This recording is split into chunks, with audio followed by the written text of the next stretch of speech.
So she is the next speaker, and she is a joint managing director and founder of Sasha Integrated Services Private Limited. She has been a successful woman entrepreneur, and whenever I have heard her speak at different places, she has a lot of confidence and clarity in the way she talks about managing businesses.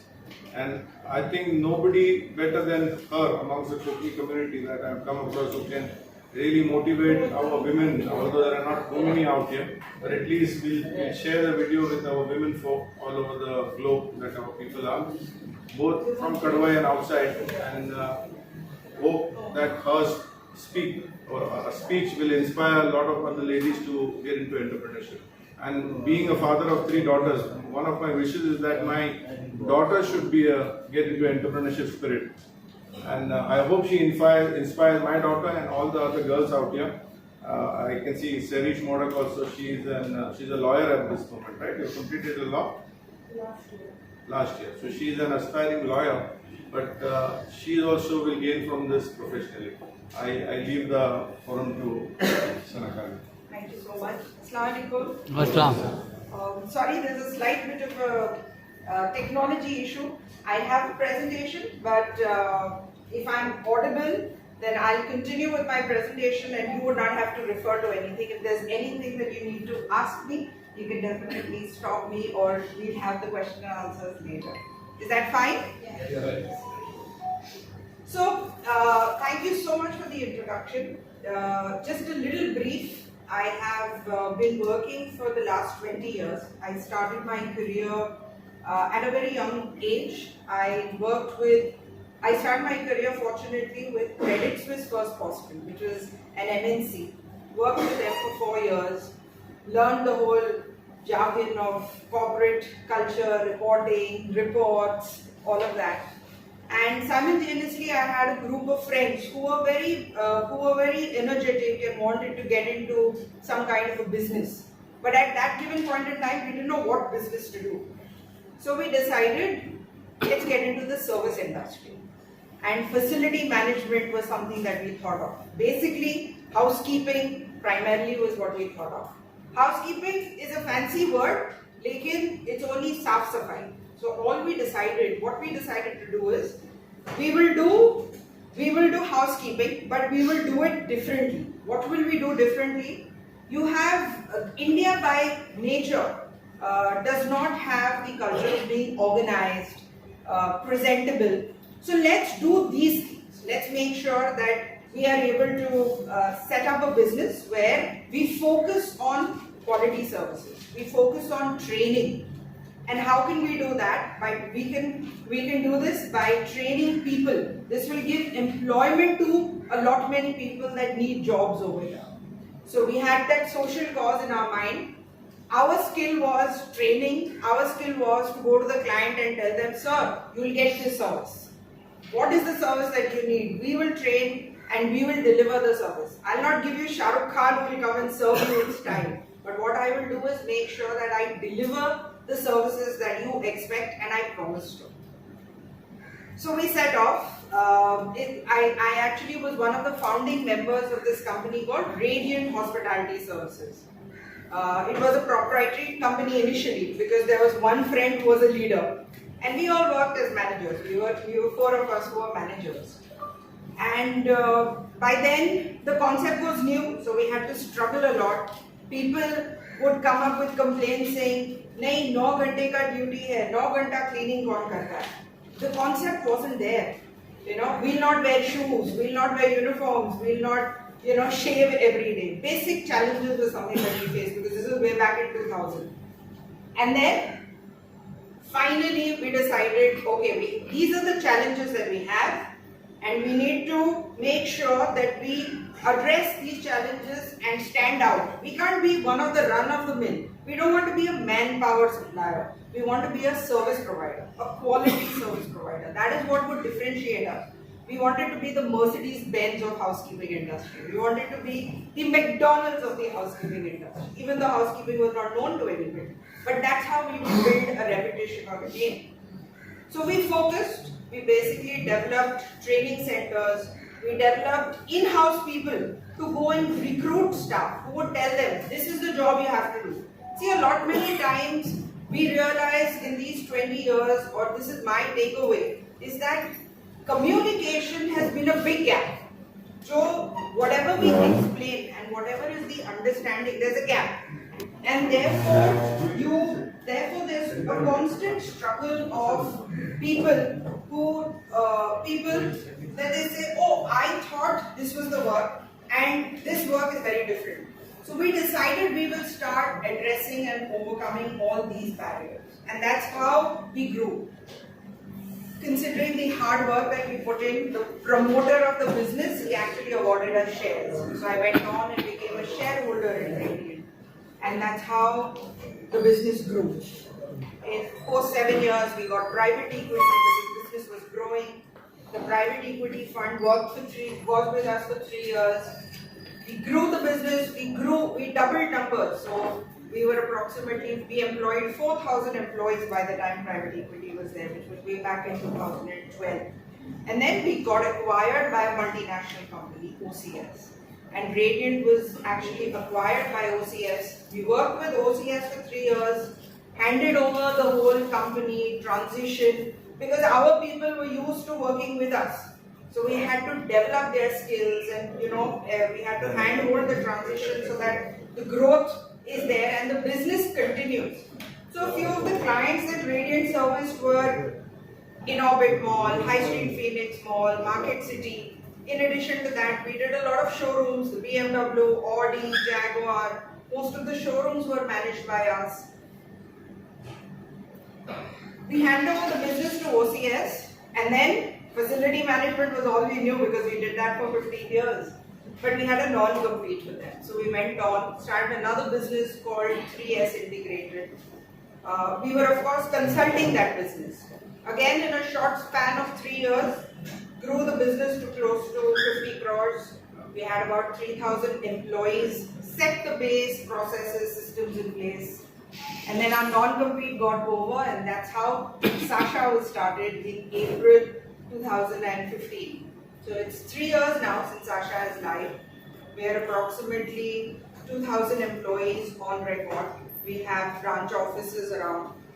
And incidentally, I was sharing with somebody while I was in Radiant, I was the key person to get the contract with Inorbit Mall Malad. Inorbit Mall Malad was 3 years in business. And I remember the last final meeting, he said, Sana, give me one good reason why we should give you the contract. And I told him, sir, it's been 3 years. Every year you've been looking for a new service provider. You give me the contract, I'll save you the trouble of looking for somebody at least for the next 5 years. And Alhamdulillah, touch wood, since 2006 until June 2021, Radiant OCS was servicing Inorbit Malad. Because the systems, processes, the checklists, the managers, the whole setup was so smooth that the contract renewal would just happen automatically. And this year, in June 21, Sasha got the contract from OCS Radiant. So that's again something that we have. So this goes to say that customers want service. Okay, customers want people who can deliver. And at the end of the day, there's an opportunity for everybody. You just need to go out, stand there and say you want to do something and you want to do something different. You don't want to be something that is just another run-of-the-mill, organization that's supporting the community. You want to do something which will make it big. Today I'm very impressed that we have a YouTube channel which gives you a tour of Konkan. That's something that I did not hear of. But it is fantastic, and I think these kind of initiatives will give us as a community that recognition. And I'm sure together with technology, with the various expertise that we have, we can build this and make this more, well known globally, not only in the country but globally. So I think that's a wonderful initiative here. Coming back to our industry, the contribution that we can make is basically, I've had discussions with you. Of course, we've got into the pandemic, but recruitment opportunities, training center opportunities to start. That's also something that will give us a lot of exposure and footfalls. We have a lot of land. We have space. We can build hostels, and we can use a lot of our fellow people within the vicinity. We can train them because the skill that they need to impart is not something that they need fancy education. There are modules which we can customize and we can empower our people with, and we can get into vocational training. That's something that you can look at. And all of this does not require, it does require funding, but I would say that the funding, more than the funding, it just requires our skills to come together to just be able to, absolutely. And with the help of technology, it will help us reach out further, and it will also be successful.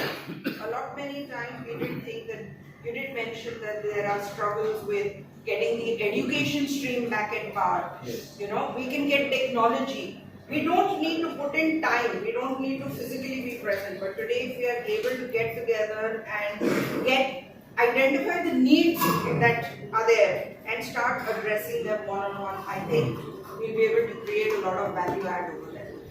Yeah.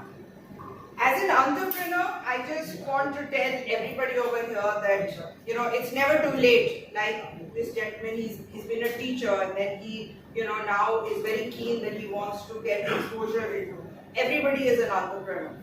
It's just one thing that you should be prepared of is that when you get into a phase of being an entrepreneur, you will not be successful immediately. You have to be ready that it may not give you the recognition that you expected it to give you, but don't let that stop you. You have to be a dreamer, you have to have a vision. The vision has to be yours, and you have to find a mentor who will be able to take you ahead with that. And I think these kind of forums will only give us a lot of positive energy, a lot of people who will complement each other's skills so that we can bring the best out. And like you rightly said, give back to the society, which is our due and moral responsibility. Yeah. And I think the key takeaways of the business and the industry is feedback. That's something that, you know, we should be open to. There are a lot in these forums. I would encourage you to have a lot of feedback sessions where people share with you their their feedback about what they personally think can make a change, because you never know. That idea will make the biggest difference. Today, all of us think strategically, we think with the background that we have. We're very focused approach. But when you get a feedback, you'll realize that that's the feedback which makes the difference, and that feedback doesn't even cost us, some kind of, an investment or things like that. So that's my little input to everybody over here. Thank you so much for having me here. I'm honored that, I've been given this opportunity, and in my capacity, inshallah, whatever is required, please feel free, and I'm very happy that you thought that I would add value to this session. Yeah. Basically, we are all coming from a background. Some of us are sailors from the Merchant Navy, many of us working in the Middle East. So entrepreneurship doesn't come very easy to us. I worked in the Middle East for a long time. I came here and became a first generation entrepreneur, and the kind of challenges that I went through, kind of obstacles, struggles, it's a story by itself. So being an entrepreneur is not just a thought process, it's a journey by itself. It's a long journey by itself. And if you have the confidence, you have the passion, and if you have the the willpower to get there, you will get there. And as my friend Afzal Beg, he keeps telling that an entrepreneur is somebody who doesn't just work for himself. You're working for yourself, you're not an entrepreneur. If you think about the larger interest of the community, of the people around you, only then you can become a successful entrepreneur. And coming from a lady, unfortunately we don't have too many ladies here. We have one eminent banker. Samia is actually, she's a vice president at DCB Bank. So she's also an inspiration. And I think women like Sana Kazi would be an inspiration to our people. Nobody is a big time entrepreneur amongst us as far as the women folk are concerned. But I think the entire objective of this meeting is to generate that spark. Yeah. We're not going to have an entrepreneur, somebody says, okay, I listened to Sana Kajan, tomorrow let me start business. It's not going to happen. But I think as a community, as a people, that spark will come from such kind of speakers.